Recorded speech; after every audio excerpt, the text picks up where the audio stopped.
Good morning, class third. How are you all? I hope you all are fine at your home. So, children, welcome back to your English class.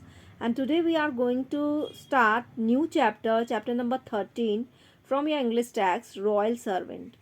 So, the children, this is the story about an old man and the king of Africa. यानी कि एक बूढ़े व्यक्ति और Africa के king के बारे में ये कहानी है. So the children, in this chapter we shall read how an old man used his wit and daring.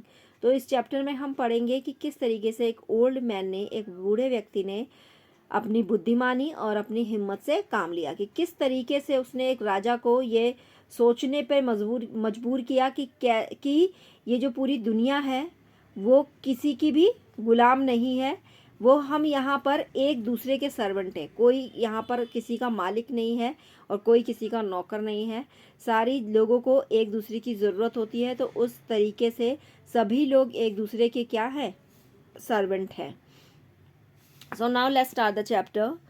The king of camera in Africa was a proud and stern man. यानी कि camera यानी एक city है Africa में, एक village, जहाँ का जो किंग था वो बहुत ही ज़्यादा घमंडी और स्टर्न मैन था, बड़े कठोर और घमंडी किस्म का राजा था. His subjects were scared of him. Subjects it means pupil. यानी उसके राज्य के लोग जो थे, pupil, subjects it means pupil, जो उसके राज्य के जो लोग थे वो उससे बहुत ज़्यादा डरते थे. One day while sitting in his mud palace, surrounded by fawning courtiers and watched by a multitude of people who had come to see him, he was suddenly overcome a sense of grandeur and loudly declared that he was the master of the world and that all men were his servants.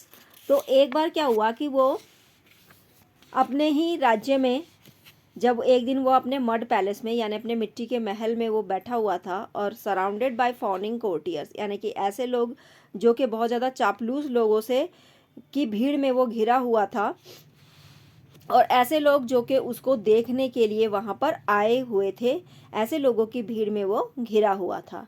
So he was suddenly overcome by a sense of grandeur. यानी कि अचानक से उसने क्या कहा,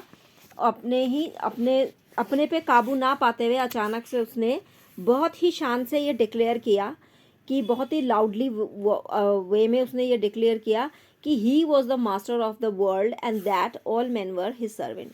कि वो पूरी दुनिया का मालिक वो ही है और जितने भी बाकी जो लोग हैं सब उसके क्या हैं, सर्वेंट्स हैं, उसके नौकर हैं. तो you are mistaken said a frail voice. तभी क्या होता है, जब ये बात उसने कही, ये डिक्लेयर किया, तो भी अचानक से एक आवाज़ आती है जो कि कहती है यू आर मिस्टेकन, ये तुम्हारी गलती है. सेड अ फ्रेल वॉइस, ये मतलब एक अजनबी, एक अनजान सी आवाज़ जो है वहाँ पर आती है. अनैतिक आवाज़, यानी कि जो कि राजा सुनना नहीं चाहता ऐसे शब्द, ऐसी आवाज़ में उसको ये कहा जाता है कि यू आर इन मिस्टेकन, आप क्या है, गलत फहमी में हैं. All men are were servants, all men are servants of one another. यहाँ पर जो भी लोग हैं इस दुनिया में वो सब एक दूसरे के सर्वेंट हैं, यानी एक दूसरे के नौकर हैं, कोई किसी का मालिक नहीं है. A deadly silence followed the remark. अब जो है, क्योंकि वहाँ पर जितने भी लोग जो असेंबल थे, यानी कि जितने भी लोग जो वहाँ इकट्ठा हुए थे, वो सब कौन थे, राजा के चापलूसी करने वाले लोग थे, यानी कि फॉनिंग पीपल, बहुत जो चापलूसी करते हैं किसी की भी. तो ऐसे लोगों से दरबार जो घिरा हुआ था, अब ये शब्द सुनकर, यानी कि इतने डेयरिंग वर्ड सुनकर जितने भी लोग वहाँ पर थे वो क्या हो गए, एक डेडली साइलेंस, एक मृत साइलेंस, यानी कि एक बिल्कुल खामोशी वहाँ पर छा गई. The blood froze in the veins of the people assembled there. जितने भी लोग वहाँ पर बैठे थे उनका डर के मारे सबका जैसे कहते हैं ब्लड जो हो गया, फ्रोज हो गया, यानी सबके शरीर में खून जम गया, उनकी नसों में बहने वाला खून जो है जम गया, यानी कि डर के मारे इतना लोगों को डर लगा कि किसने इतनी हिम्मत कही कि राजा को ये शब्द कह सके. Then the king exploded in anger. अब नाउ जो किंग था वो उसने बहुत ही exploded to mean the loud voice, मतलब बहुत ही चिल्लाकर उसने और बहुत ही गुस्से में ये कहा, हु सेड दैट, किसने ये कहा, कौन है ये जो ये शब्द ऐसे बातें यहाँ पर कर रहा है.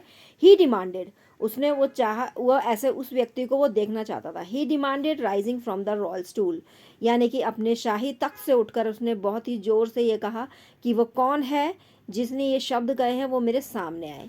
Who dare suggest that I am a servant, किसने ये इतनी हिम्मत कही, किसके दिमाग में ये है कि जिसने मुझे सर्वेंट कहने की हिम्मत करी। I do said the voice in the crowd, तभी अचानक से एक आवाज़, क्राउड में, भीड़ में से एक आवाज़ आती है कि आई डू, ये हिम्मत मैंने की है। And the people parted to reveal a white hair old man leaning heavily on a stout stick, तभी अचानक से भीड़ में से एक वाइट यानी कि सफ़ेद बालों वाला एक बूढ़ा व्यक्ति जो है भीड़ में से निकल कर, पार्टेड यानी अलग होकर प्रकट हुआ। रिवील इट मीन्स प्रकट होना, तो प्रकट हुआ। तो उसके हाथ में क्या थी, काफ़ी वो झुका हुआ व्यक्ति था, उसके हाथ में एक स्टिक थी। Who are you asked the king, फिर किंग ने उससे कहा कि तुम कौन हो। किंग ने उससे पूछा। आई एम मोजो, मैं कौन हूँ, मोजो हूँ। सेड द मैन, मैन ने कहा।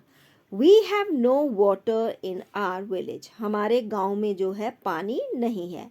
आई have come to ask for a well to be dug there, मैं यहाँ पर ये कहने के लिए आया हूँ कि मेरे गांव में क्या करे जाए, कुएं खोदे जाएं जिससे कि हमको पानी मिल सके। So the children, this is the half part of the chapter, and the other part of the chapter we will read in our next class.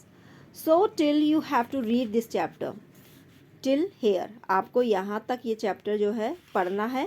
And we will complete this chapter in our next class, अपनी next class में हम इस chapter को complete करेंगे। So that's all for today. So till then, bye, take care.